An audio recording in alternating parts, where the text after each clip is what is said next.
multiple source of income is very important. And I think passive income, or as passive as you can get, is also very important, especially in the freelance gig economy where you might not have work for 3 months. So even a trickle coming on the side is more than nothing. The issue there is telling people to start writing scripts or learning plugins with the assumption that you're going to retire. It's unrealistic. Hey Hatchlings, welcome to the Motion Hatch podcast. I'm your host, Hayley Akins. Hey, welcome to episode 32 of the Motion Hatch podcast. This is actually episode 2 of a brand new theme that we're doing called Making Money in Mograph. So if you want to hear the first one of the theme, that was episode 31 with Adam Plouffe. So do go back and listen to that one. Now, our Making Money in Mograph theme is all about interviewing people who are making money in the industry in slightly different ways. So whether that's through passive income or making tools for After Effects and generating different revenue streams, or maybe having a little bit of an unusual job in the industry. I just wanted to showcase some of these people so that you all could learn about how you can make money in different ways, and maybe one of these episodes resonates with you and you think, I'd really like to try and do that too. So in this week's episode, we have Zack Lovatt, and we spoke to him about being a technical director in motion design. So I hadn't really heard of a 2D technical director that much in motion design. I think more in VFX and stuff like that, we have technical directors. So I thought it'd be really interesting to get him on the show and talk to him a bit about that, and also about how he diversifies his income through selling plugins and scripts on AE Scripts as well. And we went into a little bit about his profit and loss statements because he actually released them publicly a while ago on his website, and then he did an article about a motionographer, so we chatted a bit about that as well. So I know you're going to get a lot out of this one.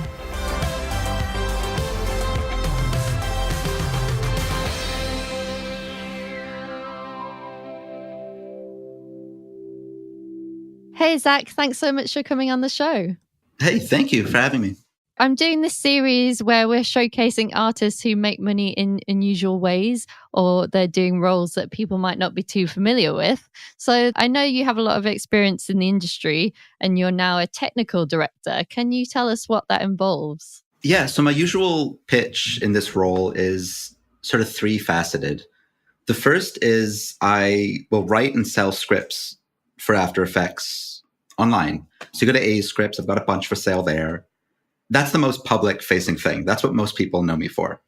The next is working with studios to help develop their internal pipeline. So their everyday workflow, there could be issues with efficiency or optimization, or maybe when the producer gets a project in, they'll accept a project but not talk to a technical lead on their team. And so there's sort of these behavioral issues day to day that come up that could make projects more difficult to get through or make them harder to reproduce down the road. So I work with studios to figure out more efficient ways to get through their projects. And then working with them, I'll write scripts for After Effects or Photoshop Illustrator to sort of implement and facilitate the behavioral changes we want to implement. So it's sort of like a pipeline workflow consultant with still like the technical animation side into it. So how did you become a technical director, and were you kind of doing freelance stuff before that, like as like a normal kind of motion designer? 2019 would be my 11th year doing motion. However, over the past few years, through a series of self-awareness, or like revelations, I should say, I'm kind of seeing that the artist role is not where I want to see myself. So I've been doing motion for a long time, first as a designer and animator, then just an animator. But on the side, I was releasing these scripts. I was focusing more on expressions and optimization and technical rigging, which is the term I use for making things easier inside of the software. And as this developed, eventually I started working on scripts direct for clients where studios would come and ask me for a script. And now it might not be pipeline stuff. It could be automation or data-driven design, or things like we animate in Flash, but we need to get our camera to After Effects. Can you write a script to translate that? So as the years went on, my technical knowledge and skill set grew just from the jobs I would have to do, to a point where, as of 2018, I just decided to not take any more artist work altogether and just focus on the technical role in sort of these capacities. Are you like the only person doing this, or are there other people doing this? Because obviously there's other people selling scripts and stuff and like plugins and tools and things like that. But I've not really like heard of a ton of people who are kind of calling themselves a technical director or doing this kind of role in motion design. Can you kind of expand on that and whether you know anybody else doing that? Yeah, it's fairly niche. Technical director, the term doesn't really exist in motion. It's VFX, animation, live action, bigger productions, but not 2D specific for our industry. But it's the most appropriate term I can think of. And so I kind of self-appointed myself that title just as that's the role I've been given. And when I'm working with studios, they might have experience with technical artists or technical animators, which is sort of a hybrid of this. But yeah, it's niche. And a lot of people do sell scripts. There aren't many that sell scripts full-time. And the other facet of that is the internal tooling. A lot of studios will have somebody in-house who knows how to write scripts. It could be that it's the VFX supervisor or one of the artists just to sort of got into it. But a ton of studios will have something in-house in a small way. So oftentimes I'll be brought in to work with that person or to take what they have and make it tidier, make it more modular, increase the feature set and work with that. But there aren't many, if any, full-time people just doing this that I know of. The few that I know who do it a lot are also taking artist work.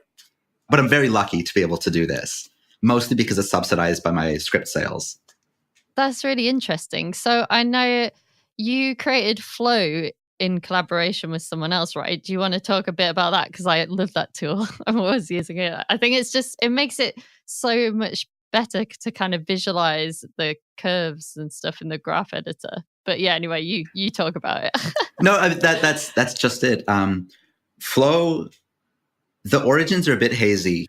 So I came to it from the expression side, where in expressions you have linear, ease in, ease out. And I wanted more. I wanted like cubic in or different harsher curves, but I want to use them the same way as linear and ease. And so I did a ton of research into what curves are and how that works. And I built this tool for expressions to give you all of these other controls.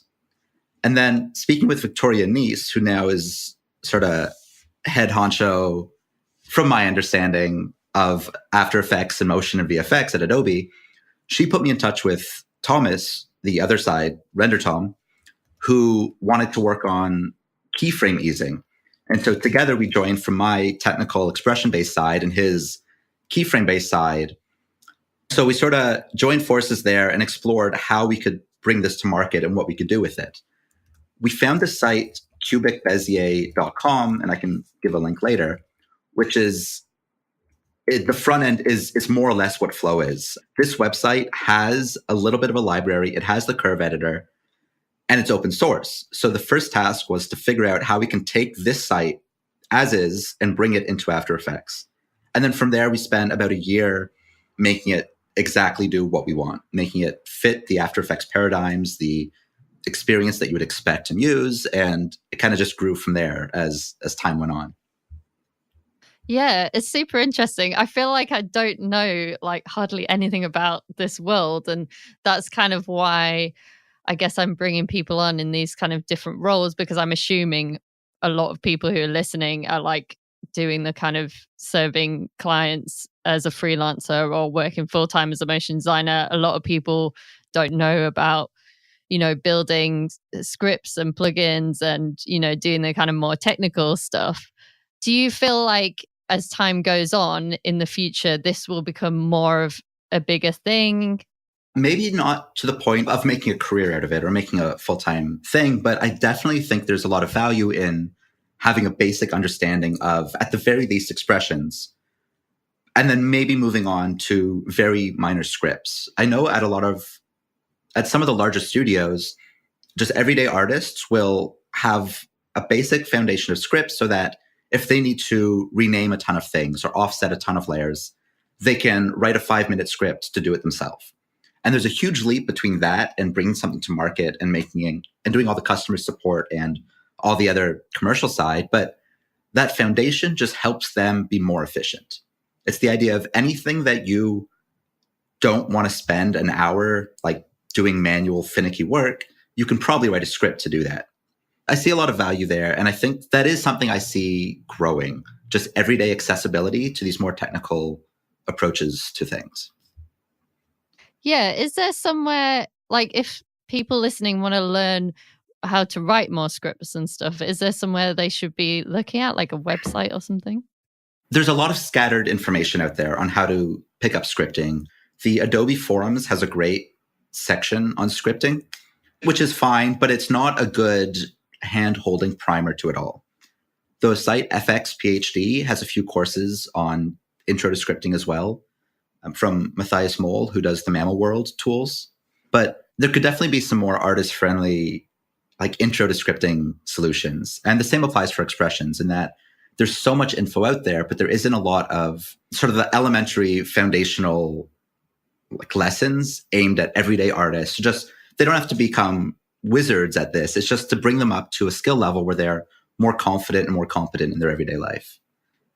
Yeah, definitely. I think that would be really good. Maybe you should make something. But like what because what I find is I think that a lot of people are like me, whereas you kind of have like a few expressions that you use and you just kind of keep a log of them, right? And then you just kind of reuse them. But then what you're saying and what kind of you're doing with studios and stuff, you're facilitating people to do maybe like quite niche things like a lot faster. So for example, like I work for a data visualization studio quite a lot, and we struggle a lot with kind of, you know, getting a lot of data into graphs and stuff like that. And I can definitely see this type of thing, like someone like me learning more about scripting, or like someone like you coming in and kind of, you know, helping to do, you know, that kind of thing. Like, I guess that's the sort of thing that you're doing in your day to day.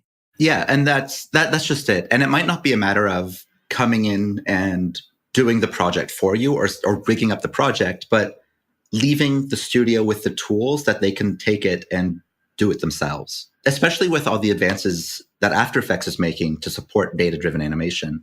Like the JSON input is a big thing, which most artists probably look at it and have never looked at it again. But if you're doing a lot of data-driven animation, be it graphs or anything to do with like work on like a ton of lower thirds or broadcast layouts, then these tools help so much in automating and simplifying your work, which is a nice thing. Yeah, definitely. I think it's really good and really interesting. What kind of companies and projects have you worked on in this kind of role? There's a few facets for I keep saying the word facets. For pipeline and workflow things, it's usually small, mid VFX houses kind of helping out with their in-house tooling. For project-based, data-driven design, it really depends. I spent some time with Buck, I guess a couple years ago now, just helping them with building these scripts and workflows for large amounts of data processing with After Effects. Most of the issue here is that a lot of these projects are so tight under NDA about who and what. But there's this project I worked on last year in which the goal was during a college basketball tournament that at the halftime of the game, we wanted to show a custom commercial that had stats and data predictions about the second half of the game right in the commercial. So we would have the score, the live score, the team names, the team logos, colors from the game you're currently watching injected into After Effects, along with a bunch of data that was analyzed with some Google Cloud AI system, and then piped right through to render and then broadcast nationally within 5 minutes or so. And so that was a whole lot of technical rigging in After Effects to make sure all the expressions are linked up so you can pipe in data, a lot of optimization workflow to figure out how we can get this data coming into After Effects in a quick way that will update everything you need to update and then render really quickly because it has to go live on air within a few minutes. Another way less pretty, but technically challenging project is doing a lot of in-store signage. So a national hardware chain wants these in-store video ads, and every week they want to update them with what is on sale that week. And so the idea there is they'll have some spreadsheet coming in with every single store and the items and the prices of the things. And so all of this has to be piped into After Effects for 200 stores or whatever.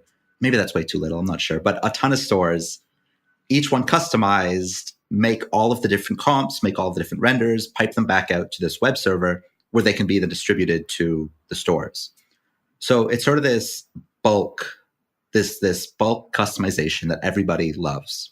No, that's really interesting. I guess what I'm always thinking about is, as people wanting more and more of this stuff and everything to kind of happen instantaneously, and also like a lot of customization and things like that, do you think there'll be more need for people doing things like what you're doing, like you call it technical rigging, and then like the computers will be doing more of the legwork in the future, and there'll be kind of maybe less of a need for people kind of who are just sitting like churning out animations? I'm thinking about like different, when people need doing like different formats and all this stuff and things like that. Formats, I think, are a bit different in that usually you have to redesign your layout to make like a 16:9 match a 4:3 or a vertical. But for versioning and variations, I think there is going to be a lot more of this. And already in there's a ton. There's websites where you can go and type in your friend's name and get like a custom birthday card video with the friend's name injected into it. And yeah, all of this is data driven and automated, but it's not taking work away from someone. It's taking work away that nobody would want to do. Nobody wants to sit there for 12 hours changing a text layer like 3,000 times for every possible name. So yeah, I see this field growing a ton. A friend of mine recently he moved and got a new home internet package set up. And inside the email was a custom video talking about the installation date that had a calendar page flipping open and the date was highlighted and his name was in the video. And it's the most trivial thing. I mean, why do you need a video for that? But these big companies are using this customized videos, just add an element of more personal feel to it. Like sort of the MailChimp stock form letters are fine, but like a custom animation at this point is very appealing. Yeah, definitely. But I mean, like, surely it could go beyond that, right? Because like if we could figure out how to script something so that it can like add your name in and things like that, surely you can figure out how to like, well, I don't know, eventually like we'll be able to like script like the whole animation. I'm just trying to think of in the future, like when the computers get more powerful and obviously like AI and all that stuff. Do you feel like these kind of roles are all this stuff is going to like get melded together into something where we'll kind of need to learn different skills, like more technical skills? The artistry and the craft are always going to be present. And maybe it will be a matter of you can hit a button in After Effects and it'll know how to resize everything to portrait instead of landscape. However, somebody has to tell it the constraints and the rules. And one thing that's always been present is that, yeah, the scripting, the technical solutions can do a lot, but it can only do what you tell it to do. And maybe it will be a matter of learning new skill sets, learning new buttons to press so that instead of typing in a text layer, you type in a token that some other system can then inject data into it. But I don't think there'll be such a pivotal shift in the way that artists work. I think technical familiarity is definitely a plus, but it's not going to invalidate their skill set or sort of like run them out of work at all. I agree. I don't think it'll be like a running them out of work thing, but it's probably like you say, it's like everyone more keeping up with software and things like that. And maybe it kind of looks like a little bit different in the future, how we work. Yeah, I mean, a comparable sort of an analogy might be if you're doing everything for still design, then in Photoshop Illustrator, you would work a certain way. But as soon as you know it's going to be animated, you work differently. You just structure your project differently. You layer things differently. The sort of your workflow changes, but it doesn't negate the work that still has to be done. Yeah, that makes sense. So I want to talk a bit more about the business sort of side of stuff, obviously, with being Motion Hatch. I just wanted to ask you about how much of your time are you doing the technical director stuff, and how much time are you kind of making, things like flow and like new plugins and scripts and stuff like that? And, how does that, do you like have like a breakdown of like how much time you spend on each thing, or is that structured, or is it not? I am very good at logging my hours for every client project I do, but as soon as it comes to my scripts, I don't log hours. For income, though, it's about split evenly a third between, I was on payroll for one company most of last year. So between that company, my invoices, and my sales, each one was about a third. However, it depends on the year. It depends on the project. I have like half of a dozen ongoing scripts I'm working on that haven't yet been released. It's just hard to justify spending time when any client work, it's immediate income. If I work 5 days for a client, I'll get paid 5 days. If I work a month on a script and it doesn't sell, then I'm out a month of work. Sales are hit or miss. So client work is kind of where my focus has been last year, but it depends on circumstance. Yeah, that makes sense. I was just thinking of it as like, do you think it's like worthwhile for someone who's interested in learning about this stuff and developing some plugins to kind of sort of earn some money on the side and, get some passive income, even though we all know that passive income isn't really that passive? I think that's quite like a desirable thing to have in the industry now, like something that kind of makes you money as well as when you're doing your client work. Obviously, you have to put the work in up front, but sure. Having multiple sources of income is very important. And I think passive income, or as passive as you can get, is also very important, especially in the freelance gig economy where you might not have work for 3 months. So even a trickle coming on the side is more than nothing. The issue there is telling people to start writing scripts or learning plugins with the assumption that you're going to retire. It's unrealistic.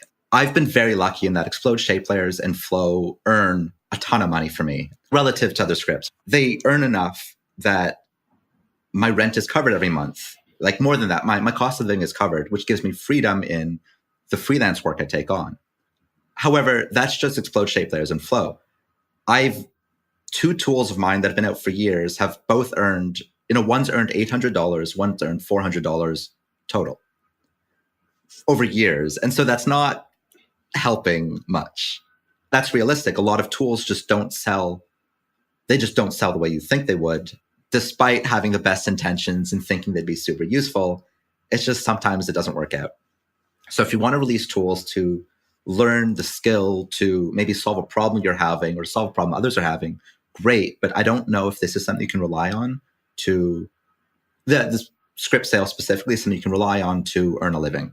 Thus said, anything else you can do, just passive income, like diversifying your income sources is great, especially if you're in the States where you break a leg and you're out a ton of money, where random occurrence can bankrupt you through medical bills or being out of work, or life happens and you're unable to go to a studio and sell your time. You need something else there to kind of protect you as a buffer.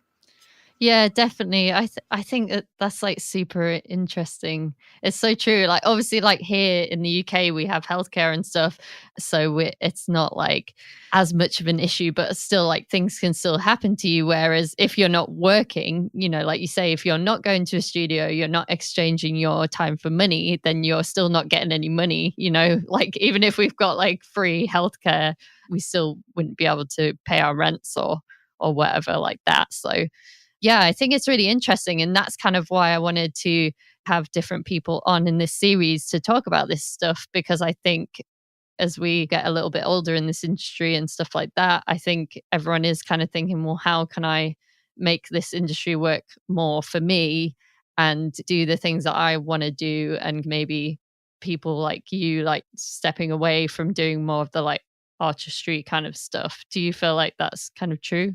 Yes and no. There are always going to be just artists, just craftspeople who are in it for the work, and they want to do the work, and they don't care about creating their IPs, their kind of lasting products or anything, which is great. There needs to be those people to kind of implement, like who's going to use the tools if everybody's making tools. But I think it really depends. Some people kind of counteract this getting old or selling their time by charging way higher rates and taking fewer projects. And so the balance there is that the higher rate for one project will let you survive and earn savings until the next one.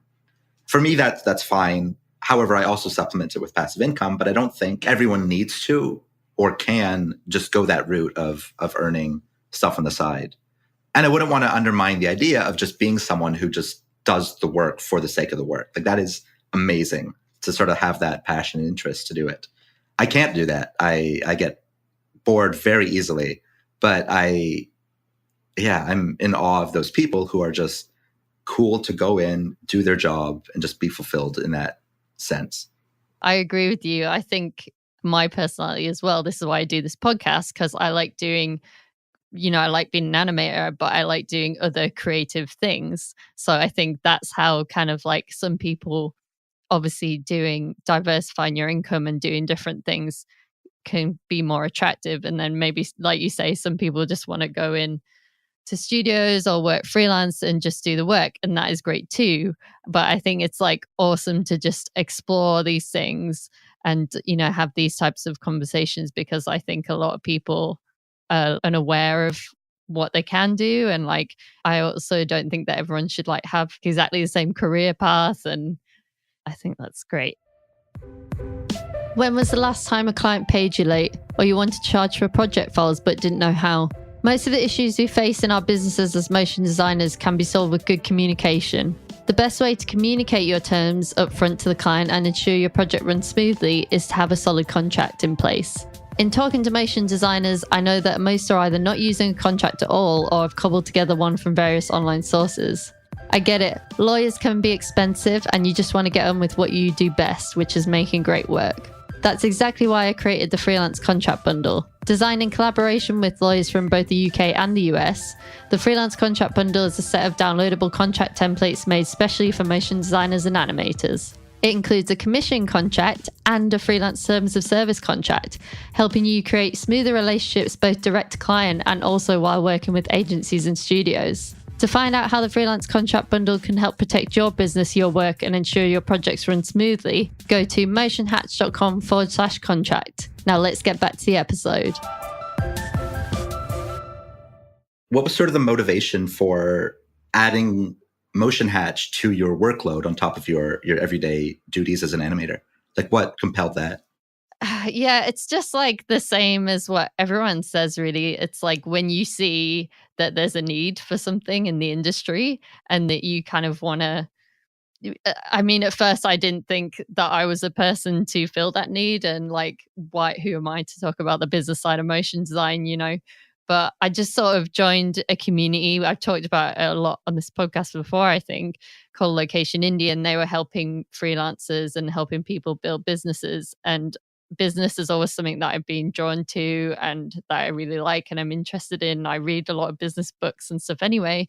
So I feel like it kind of just made sense. And when I went freelance, I just found that no one was talking about this stuff and no one was sharing anything and like how much to charge and things like this. And I just thought, wow, like someone should make like a website or something and try and help people. And yeah, it just kind of eventually took on a form of this podcast and the community and things like that. But yeah, that kind of leads me nicely into another thing that I wanted to ask you about, actually. I wanted to talk about your sharing your profit and loss accounts on your website and what kind of drove you to do that. I have no shame. It's mostly that. Early on, when I started freelancing, I had no idea what I was doing.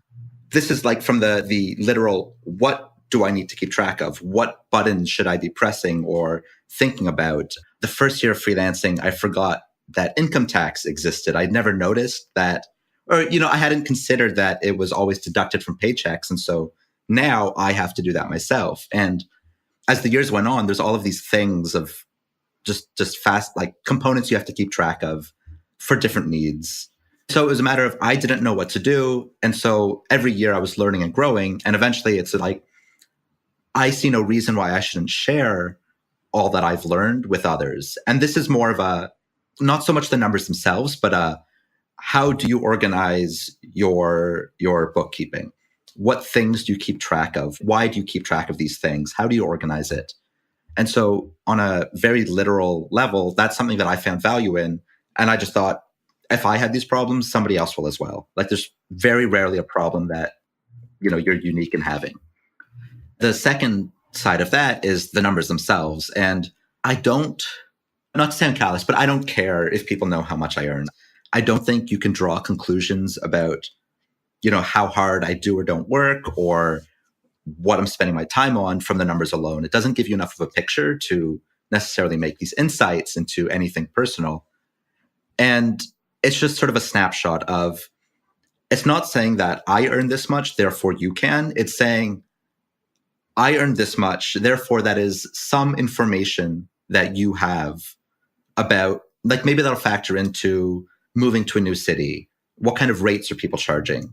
Or maybe it'll help to see that if you look at my invoices, I do have a day rate, but it fluctuates depending on the client. It fluctuates depending on the length of the booking or the amount of time worked. And, a lot of people are like, choose your rate and stick to it. But in practicality, I never found that to be true. It's choose your rate, stick to it, unless you can't, in which case be flexible because having some work is nicer than no work.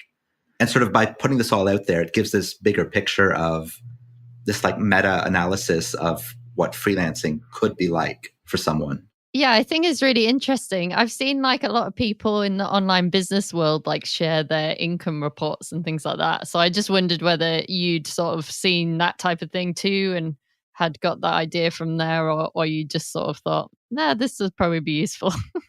I hadn't heard of other people doing it until I started, and then others would send me links and say, oh, look, this other person's doing it, or here's another example from another studio or another person. No, it's just I thought this would be useful to put out. Again, with all the caveats being, these are my numbers, they won't be yours. I'm not making statements about the industry. I'm only reflecting what I'm seeing. That's just what happened to you. That's your experience of the industry, but it's still helpful, I think, to share. And like one thing I noticed, your spreadsheets are quite detailed, and obviously because you generally had these like 3 different income streams, which was interesting to me. And I was kind of looking at it and wondering, like, why aren't you using an accounting app like FreeAgent or FreshBooks or something? And had you considered that? I do as well. It's much easier for me to share things as a spreadsheet out there. It's much easier for me to give my accountant an aggregate. Here is one source of all of the information you need. But I populate the spreadsheet from my bookkeeping apps. Oh, okay. Because my bookkeeping apps, I also use them to track project status, project tasks, invoice status. So it's all in one of time logging, and then send that time log as an invoice to the client. They can pay it right from there. This is like an overview snapshot. I don't do my work in the sheet. This is a summary. Oh, right. Okay. That makes sense. Because I was like thinking wow, like. No, that's a lot. No, I've moved around a bunch. I'm Canadian. So in Toronto, where I'm from, all of Canada, except one province, uses the federal tax agency. I don't know the UK equivalent, but like the IRS of Canada is used everywhere. And so that was straightforward to do. I just need whatever invoice system I'm using, I can give to my accountant. And then I moved to Montreal, which is in Quebec, which is in the province that doesn't use the federal tax service. So I had to have this whole other way of bookkeeping that then I had to keep track of 2 different things, and my accountant wouldn't work with the system I was using before. And so it's a matter of, I can use my own invoicing system and have my own summaries, but every time I move, the accountant isn't going to use the system that the last one wanted me to use. And so I found that keeping things into a very straightforward spreadsheet is just like, you don't need any context of where these numbers come from. Just this is all you need to prepare my return and do the filing. Yeah. And I think it's helpful to share stuff as a spreadsheet because at the end of the day, people looking at that, they can use that and they don't have to like pay for a tool or anything. But like out of interest, what tools are you using, and would you recommend them to other people? I don't have a great answer for this. I use something called Pancake primarily, which you download, you buy it, and it runs on your own server. So you upload it to your own FTP, you get full control over it. And I liked it because it's a one-time fee instead of a subscription. I hate the idea of paying every month for anything. However, Pancake has a ton of issues. And so 2 years ago, I spent a month trying every single bookkeeping system out there. I wrote this long blog post going over the pros and cons of each and why they would or wouldn't work for me. And then I lost it. And I just haven't, I lost the draft. Oh, no. And I haven't had the heart to go back and do it again. These days, I'm exploring one called Invoice Ninja, which there's two. One, you can pay online as a subscription, or you can run it yourself, which I like. But again, these are all different skins for the same thing. And so despite the front end you're using, they all do the same time tracking, send invoices. It's fine. FreshBooks is the easiest that I've ever seen. My biggest issue with them is that you couldn't make the invoices as pretty as I wanted to make them. Yeah. So that was enough. I have consistent styling, consistent branding between my contract invoice, my resume for the once every 3 years somebody asks for it. So I like it to be the same. And so if I can't customize it, I don't want to use the product. But otherwise, FreshBooks is the most straightforward, easy to learn for anybody just getting into freelancing that I saw. Yeah, definitely. I've tried that, and I'm using Free Agent at the moment because I think it's more. They're based in Scotland, so it's quite helpful for UK people because they have extra stuff for that. So yeah, I just thought we'd talk about that a bit because I know it's helpful for people. They can explore different options. But yeah, I know that what you're saying is obviously it depends what you prefer and things like that. But I think it's always good to mention this stuff because I think they can be helpful to have apps and stuff, because I was using a spreadsheet for a while and I just found it frustrating after a while, and stuff that can drag in your business bank account details and then you can just attach receipts, I think is quite handy. So yeah. Yeah. And all of them have pros and cons. A lot of them you can give a guest login to your accountant, which means they can come in, and that's amazing if your accountant happens to use it. But yeah, there's a lot. I don't mind doing a lot of manual work myself because I am more familiar with the technical side, but that leans into my preferences. Yeah. So as well as that, I wanted to ask you about, do you run all the scripts and sales and stuff through the same company as your freelance stuff? I do. I never thought about doing it differently. I don't even know how I would do that differently. I guess I would start a second business just for that. I've never explored the pros or cons. Yeah. Do you? With contract bundle Yeah, sales? I do at the moment. Yeah. Yeah, that's why I was asking you basically, because I'm just always interested with people who have different revenue streams in the same industry. I'm always are you supposed to do them through the same company or not? I mean, I asked my accountant and he said it was fine. So I think it's just otherwise you'd have to do 2 tax returns and, 2 of everything basically. But it can become complicated, I think, when you want to split stuff up, which is what I saw that you did quite well in the spreadsheets from the tools that you're using, I'm assuming. The freelance invoices and the script sales are the same. If I'm on payroll with a company, then that will be logged separately. So it looks like 3 distinct, but really freelance and scripts are the same. They're the same company. It just helps to keep them separate so I can determine how much of my salary, how much my income that year came from which source. Yeah, exactly. I think that's smart. Cool. Well, if people want to find you and your work and your scripts, where should they go? Well, my site, zacklovatt.com, has sort of my portfolio of technical work as well as all of my commercial scripts, which can also be found on ascripts.com. In addition to that, I now own the site aenhancers.com, which is sort of this 15-year-old scripting forum for After Effects. I saw that it went down, so I talked to the owner. I took it over. But that's just a good resource for asking scripting and expression questions. However, being a forum and being very old, it's 1 new post a month. But But really, it's my site is the go-to spot. I'm also very active on the Motion Design Artist Slack. On Twitter, I try to be. I'm present on Facebook. If the social platform exists, I'm on it in some way. But it's good. Yeah, cool. Well, yeah, thanks for mentioning AE enhancers there. We'll put all the links in the show notes, and then maybe we'll get more posts, loads of posts about people asking about expressions down there. But yeah, thanks so much for coming on the show. I really appreciate it. Thanks for having me on. It's been fun. Thanks so much again to Zack for coming on the show. I really appreciate it. I thought that was a great one. I learned so much. And it was great to talk to him about being a technical director. And I don't think a lot of people in the industry do that kind of thing. So it was really, really interesting to talk about that. If you haven't listened to the first episode in our Making Money in Mograph series, which was actually episode 31 of the podcast with Adam Plouffe, do go back and listen to that one. It was really, really awesome. And if you like this podcast, then please do leave us a rating review on iTunes or wherever you get your podcasts, and do subscribe because we've got a lot of great episodes coming up for you. Thanks so much again. See ya.